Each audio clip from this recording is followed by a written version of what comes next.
The heel of my shoe snapped as my stepfather shoved me, sending me crashing onto the cold marble floor of my own dining room.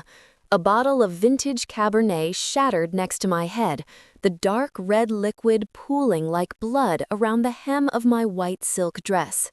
"Know your place, Victoria," Arthur spat, adjusting his velvet tuxedo jacket as he loomed over me. "The adults are talking." My name is Victoria Sterling. To the tabloids and the gossip columns, I am just the 29-year-old spoiled heiress of the Sterling Group empire. But in reality, I am the chief operations officer who quietly tripled our stock value in the last 3 years, while my stepfather, Arthur Blackwood, played golf and pretended to be a tycoon. He thinks he is the king because he married my grieving mother. He is about to learn that you cannot steal a throne you did not build. It was December 24th, the night of the annual Sterling Christmas Gala. 23 of the city's wealthiest elites sat around our massive mahogany table, the air thick with the smell of pine and expensive perfume. The seat at the head of the table, my late father William Sterling's sacred chair, had remained empty for 3 years out of respect. It was the seat of power, the seat of honor. Tonight, Arthur dragged it out. He didn't sit in it himself. He beckoned Tiffany, his 22-year-old stepdaughter who arrived 40 minutes late, smelling of vape smoke and arrogance. "Tiffany, darling," Arthur announced, his voice booming through the silent room. "It is time the new generation took the helm." The room went dead silent. My mother, Eleanor, looked down at her plate, refusing to meet my eyes. The guests shifted in their seats, but said nothing. Money buys silence, and Arthur had spent a lot of my father's money buying them off. Tiffany smirked, dropping her fake Hermes bag on the table, a bag I knew was fake because I memorized the supplier list Arthur tried to hide, and sat in the chair that built this city. That was when I stood up. "That is William Sterling's chair," I said, my voice shaking with rage I tried to suppress. "It is not for guests. It is for merit." Arthur didn't argue. He didn't debate. He just walked over and physically shoved me. I hit the floor. The wine shattered. The guests gasped, then quickly looked away, sipping their champagne to pretend they hadn't just witnessed an assault. "William is dead," Arthur sneered, kicking a piece of broken glass away from his polished loafer. "I run this house now. Get out, Victoria. Go cry in your room like the little girl you are." I didn't cry. I didn't scream. I pressed my hands against the cold floor to push myself up, and that is when I saw it. In his arrogance, Arthur had been so eager to humiliate me that he had left his platinum iPhone sitting on the low marble sideboard, right next to where I had fallen. It was unlocked. The screen was still glowing. It buzzed once. A text message notification popped up from a contact saved only as the fixer. "Transfer complete. The offshore accounts are hidden." Arthur turned his back to me, raising his glass to toast Tiffany. "To the new face of Sterling," he roared. "To Sterling," Tiffany chirped, oblivious to the war crime happening 3 feet away. The room clapped politely. While their eyes were fixed on the false king and his jester, I reached out. I didn't stand up immediately. I stayed low, unseen in the shadow of the table. I swiped the phone. I slid it into the pocket of my ruined, wine-stained dress. I stood up slowly. I smoothed my skirt. I looked Arthur's back dead in the eye. I said, my voice calm enough to freeze water, "It will be your last." He didn't even turn around. He waved a dismissive hand over his shoulder. I walked out of the dining room, the heavy oak doors closing on the sound of their applause. They thought I was defeated. They thought I was running away to weep. They had no idea I was walking out of that room with the nuclear launch codes in my pocket. I locked the heavy oak door of my father's study and dragged the wingback chair underneath the handle. My hands were shaking. Not from fear, but from the adrenaline of holding a live grenade. The room smelled of old paper and the pipe tobacco my father, William Sterling, a scent Arthur had tried to scrub away with industrial lemon cleaner. But memories are stubborn things. I moved to the large painting of the Sterling shipping fleet behind the desk. I gripped the frame and swung it outward. Behind it sat the wall safe. Arthur had spent 3 years trying to crack this safe, hiring locksmiths and hackers who all failed. He didn't know the combination wasn't a number, it was a melody. My father had installed a biometric voice recognition lock that only responded to 2 voices, his and mine. "Legacy before profit," I whispered. The heavy steel bolts retracted with a satisfying clunk. Inside sat a single, dust-covered laptop. It was an old Panasonic Toughbook, air-gapped, meaning it had never been connected to the internet since the day my father died. It was the only digital sanctuary Arthur couldn't touch. I pulled it out, powered it up, and connected Arthur's stolen platinum iPhone using a data cable I kept taped under the desk. I didn't need to guess Arthur's passcode.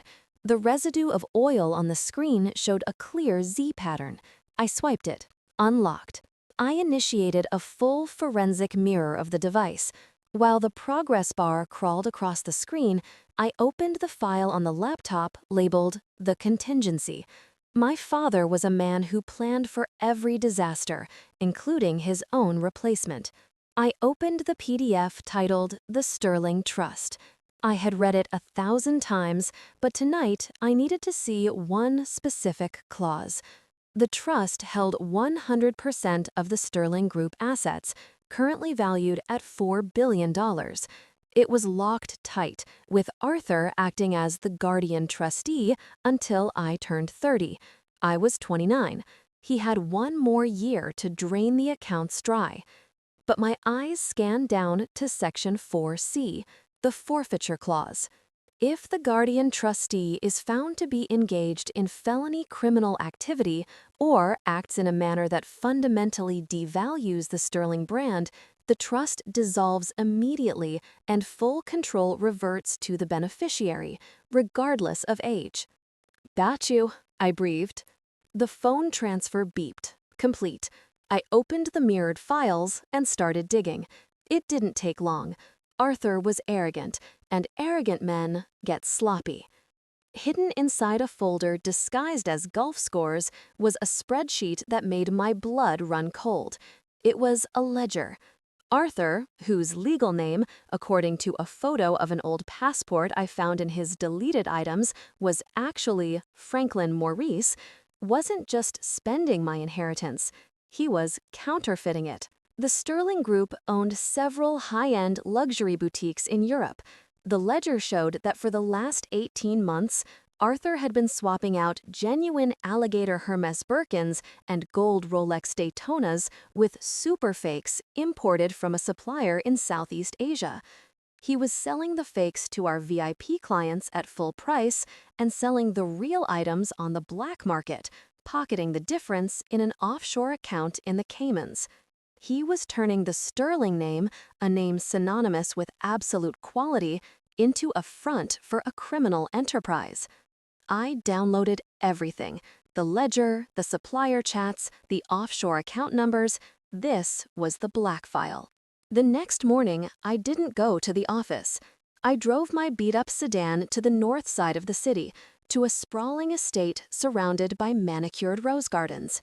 Grandma Rose was seated on her terrace, pouring Earl Grey tea into china so thin it looked transparent. She was 82, the matriarch of the city's old money and the only person Arthur feared. She didn't use email, she used influence. "You look like you've been to war, Victoria," she said, not looking up as she poured a second cup. "I have," I said, placing a printed copy of Arthur's ledger on the linen tablecloth. "Arthur isn't who he says he is. His name is Franklin Maurice, and he's stealing from everyone." Grandma Rose put down the teapot. She picked up her reading glasses, hanging from a pearl chain, and scanned the list of investors Arthur had listed in his phone. Mrs. Vanderbilt, Lady Halloway, the widow Cheng, she reads aloud. Her eyes narrowed. These are my friends, women who lost their husbands and trusted a charming man with a sad story. He swindled them, I said. He mortgaged the mansion to pay gambling debts, and he's using their investment money to cover the interest. Grandma Rose closed the folder. Victoria, in my world, we do not sue. We exterminate. I will make the calls. By noon, every check he tries to cash will be frozen. I left the estate feeling the first true spark of hope. I needed to get to the Sterling headquarters to secure the physical inventory logs before Arthur realized his phone was missing. I parked 3 blocks away and entered through the service loading dock. I made it to the executive floor, expecting to have to dodge security. Instead, I ran straight into Harper, Arthur's executive assistant. Harper was 24, blonde, and played the part of the ditzy secretary perfectly. She was always chewing gum and forgot to file reports. Arthur loved her because she stroked his ego. "Victoria," she hissed, pulling me into the supply closet. "He knows you took the phone. He's tearing the building apart." "Let him look," I said, stepping back. "I need to get to the server room." Harper locked the door and spat out her gum. Her posture changed instantly. The ditz was gone. Her eyes were sharp, cold, and intelligent. "You won't get past the new biometric locks he installed yesterday," Harper said, her voice dropping an octave. "But I can." I stared at her. "Who are you?" She reached into her blouse and pulled out a thin leather wallet. She flipped it open. A silver badge glinted under the fluorescent light. Federal Bureau of Investigation. "Special Agent Harper," she whispered. "Financial Crimes Division. We've been building a case against Franklin Maurice for 3 years. We knew about the money laundering, but we couldn't prove the counterfeiting link until you swiped that phone." My knees almost buckled. "You're undercover?" "I fetched that man coffee for 36 months waiting for him to slip up," she said, a grim smile touching her lips. "He thinks I'm an idiot, but I've been BCCing the Bureau on every email he's sent since 2021. She handed me a USB drive. "This is the server access key. Go home. Do not let him see you. If he knows the feds are involved, he'll flee the country before we can unfreeze the assets." I drove home, my heart hammering against my ribs. I had the trust. I had the black file. I had the matriarchs. And I had the FBI. I pulled into the driveway of the Sterling mansion, ready to pack a bag and leave until the trial. But as I stepped onto the porch, a black SUV screeched to a halt behind me. A man in a cheap suit jumped out, holding a thick envelope. "Victoria Sterling?" he asked. "Yes." He shoved the papers into my chest. "You've been served." I looked down at the cover sheet. It was a lawsuit filed in the Superior Court. Plaintiff, Arthur Blackwood, CEO Sterling Group. Defendant, Victoria Sterling. Charges, corporate espionage, theft of intellectual property, grand larceny. Damages sought, $2 million. The front door opened. Arthur stood there, wearing a silk robe, holding a fresh glass of whiskey. He smiled, a shark-like grin that didn't reach his eyes. "Did you really think you could outsmart me, sweetie?" he called out, swirling the amber liquid. "I tracked the phone. I wiped it remotely 10 minutes ago. You have nothing, and now I'm going to sue you until you're begging for change on the street corner." I clutched the paperwork. He thought the wiped phone was the end. He didn't know about the air-gapped laptop. He didn't know about Agent Harper. I looked up at him and smiled, a genuine, terrifying smile. "I'll see you in court, Arthur," I said. He laughed and slammed the door. He thought he had just won the game. He had no idea he had just signed his own death warrant. The morning news cycle hit me like a physical blow. I sat at my kitchen island, sipping black coffee, watching Channel 8 broadcast a photo of my face, one taken at a funeral 2 years ago, where I looked pale and distraught, next to a headline that read, "Heiress Unhinged?" Sebastian Cross, Arthur's fixer lawyer, sat across from the news anchor, wearing a suit that cost more than my car and a smile that looked like it was carved out of shark cartilage. "It is a tragedy, really," Cross said, shaking his head with practiced sympathy. "Victoria has struggled with instability since her father passed. When Arthur tried to implement necessary business reforms, she lashed out. She stole proprietary data. She made wild accusations. We are just trying to get her the help she needs after she pays for the damage she caused." I turned off the TV. They weren't just suing me for $2 million. They were building a narrative to have me declared mentally incompetent. If they succeeded, Arthur wouldn't just win the lawsuit. He would gain permanent control of the trust as my guardian. My phone buzzed, a text from Grandma Rose. "Let them talk. A wolf does not concern himself with the opinions of sheep. The trap is set." 2 days later, I walked into the conference room of Cross and Associates for the mandatory settlement meeting. The room was all glass and chrome, designed to make you feel small. Arthur sat at the head of the table, flanked by Tiffany and Sebastian Cross. Tiffany was busy taking selfies, clearly bored, while Arthur looked like he had already won the lottery.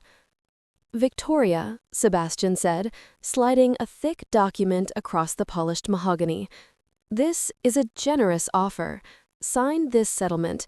You admit to the theft, you renounce your claim to the Sterling Trust, and you agree to a permanent restraining order. In exchange, Arthur drops the lawsuit and will even give you a monthly allowance of $5,000, enough to live comfortably." Arthur leaned back, lacing his fingers behind his head. "It's over, Vicky." I wiped the phone. "You have no evidence. You have no allies. Sign the paper, take the allowance, and disappear. Or we go to court on December 30th, and I promise you, I will put you in a facility where the walls are padded." I looked at the document. It was a complete surrender. It was exactly what I wanted them to offer.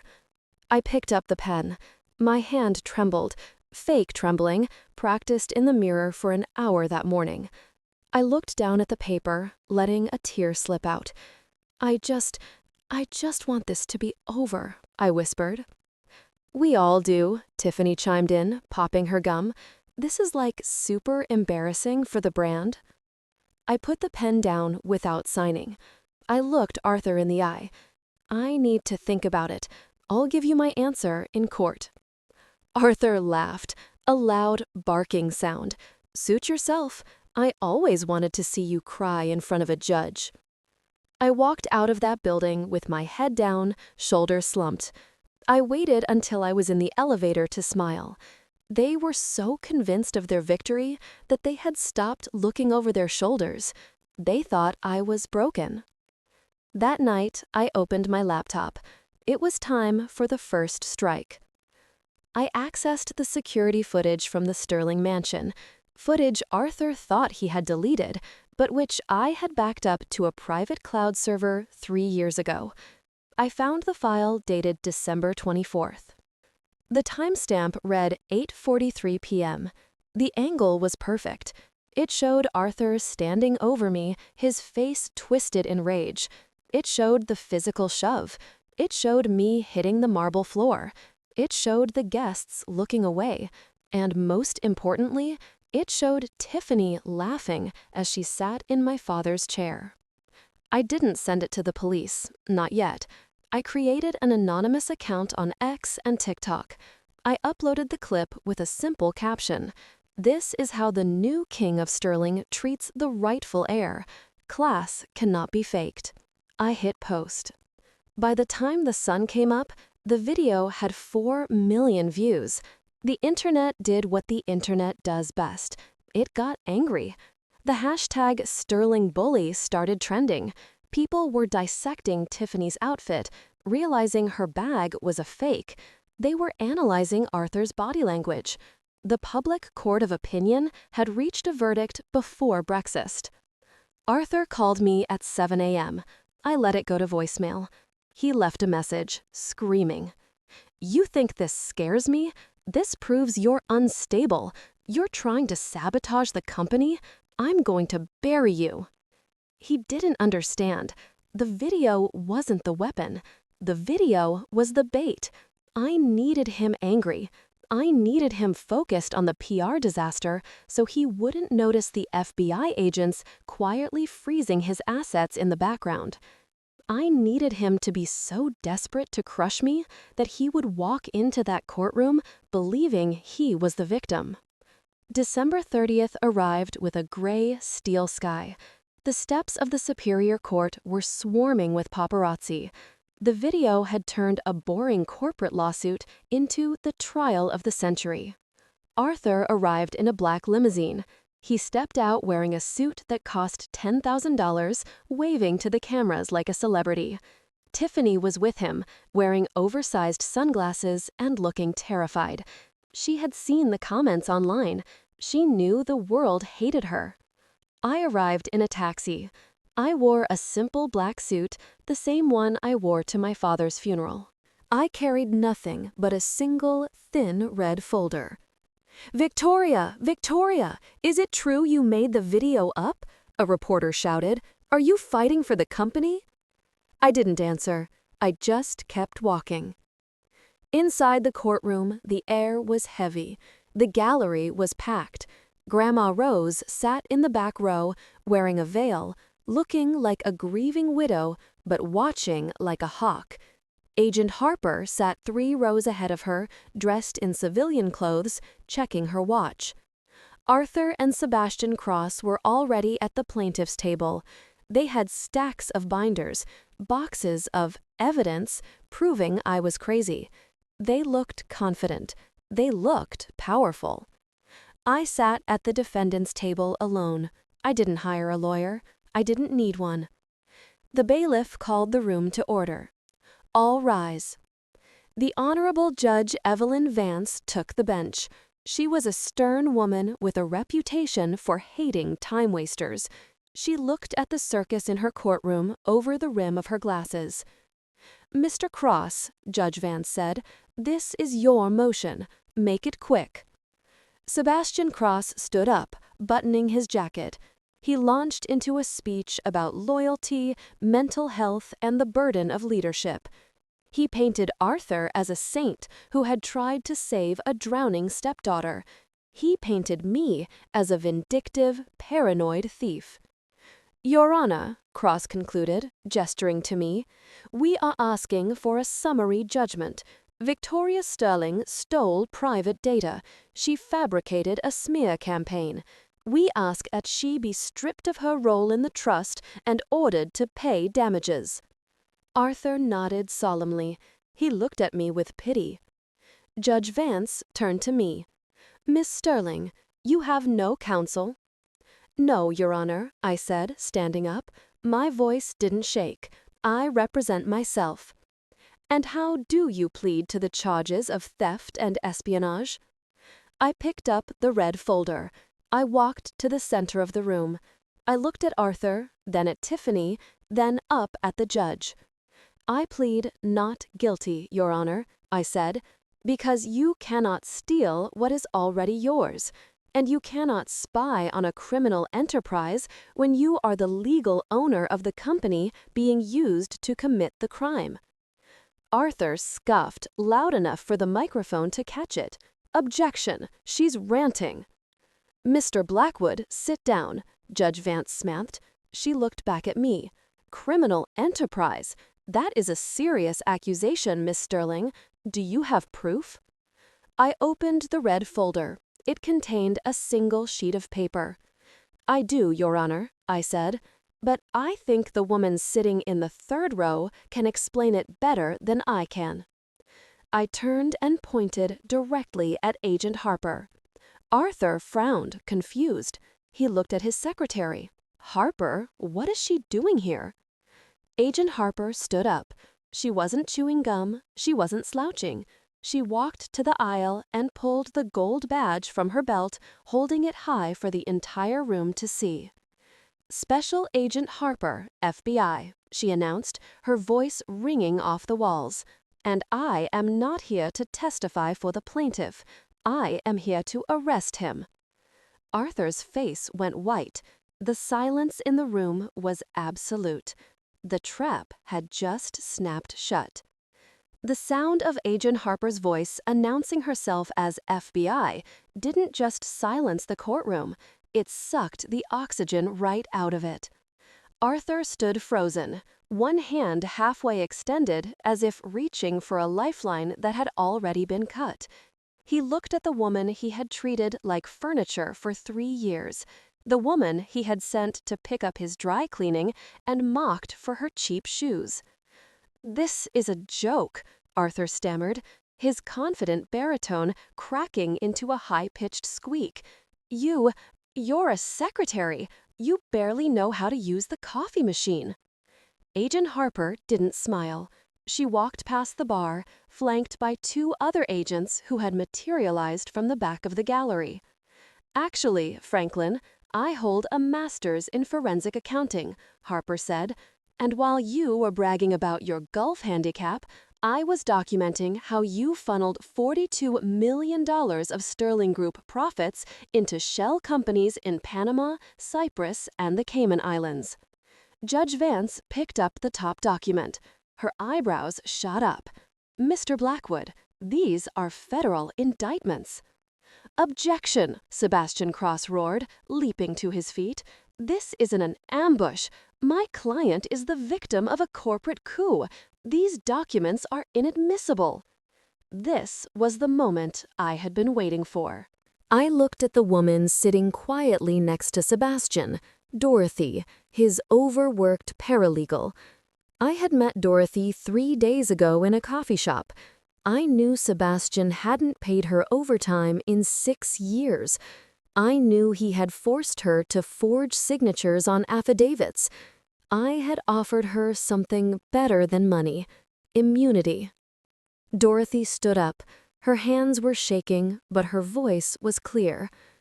"It's not an ambush, Your Honor," Dorothy said. She reached into her briefcase and pulled out a tablet. "Mr. Cross ordered me to bribe 2 witnesses to testify that Victoria was mentally unstable. Here are the Venmo transactions and the text messages from his personal phone confirming the payments." Sebastian Cross froze. He looked at Dorothy like she had grown a second head.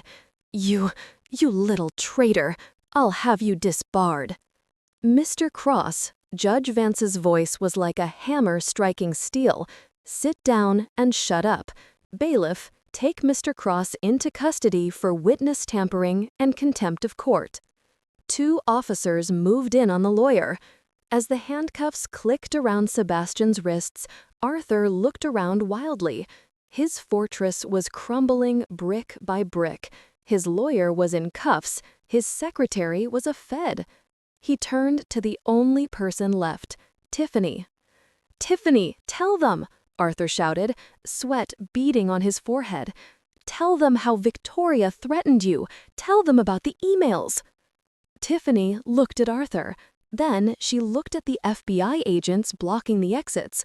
She looked at me, sitting calm and untouched at the defense table.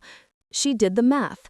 She realized that the Sterling Princess lifestyle was over, and the only thing left on the table was a prison sentence. Tiffany stood up. She wasn't looking at Arthur. She was looking at Agent Harper. "I want a deal," Tiffany blurted out, her voice shrill. "Tiffany!" Arthur screamed. "He made me do it," Tiffany yelled, pointing a manicured finger at her stepfather. "He told me the bags were real. He told me we were just rebranding. I have the WhatsApp messages where he told me to lie to the customers. I didn't know it was illegal. I just wanted the followers." The gallery erupted. Reporters were shouting questions. Camera shutters were clicking like machine gun fire. Judge Vance banged her gavel, but the chaos was unstoppable. "Order! Order in this court!" Agent Harper stepped forward, holding up a pair of steel handcuffs. She looked at Arthur. Franklin Maurice, also known as Arthur Blackwood, she said, reciting the words that ended his life. You are under arrest for racketeering, wire fraud, money laundering, and the sale of counterfeit goods. You have the right to remain silent. I suggest you start using it. Arthur tried to run. It was a pathetic, instinctive lurch toward the side door. One of the agents tackled him before he made it 3 steps. They hauled him up, his $10,000 suit rumbled, his face pressed against the carpet. As they dragged him to his feet, shackling his hands behind his back, the room fell silent again. Everyone wanted to see the fall of the king. I stood up. I walked slowly across the courtroom floor. The clicking of my heels was the only sound. I stopped inches from him. He looked at me, his eyes wide with shock and hate. You ruined everything," he hissed. "I made this family relevant. I gave it style." I leaned in close, so only he could hear me. "You gave it a price tag, Arthur," I whispered, "but class cannot be faked." I turned my back on him. "Get him out of my sight," Judge Vance ordered. As the heavy doors swallowed him, I looked at Tiffany, who was sobbing into her hands, and then at Grandma Rose in the back row. The matriarch gave me a single, slow nod. The war was over. The throne was mine. 6 months later, the morning sun hit the glass walls of the Sterling Group boardroom, turning the polished mahogany table into a mirror. I sat at the head of that table, in William Sterling's chair, not because I had inherited it, but because the board had unanimously voted me in as chairwoman. Under my leadership, the stock value hadn't just recovered, it had soared 18% in the last quarter. We stripped the brand of the tacky, nouveau riche veneer Arthur had plastered over it and returned to our roots: quality, silence, and integrity. The counterfeit scandal was a blip in the news cycle, replaced by headlines about our resurgence. Arthur, however, was not enjoying the view. The King of Sterling had traded his $10,000 Italian suits for a standard-issue orange jumpsuit. The federal judge didn't buy his misunderstood genius defense.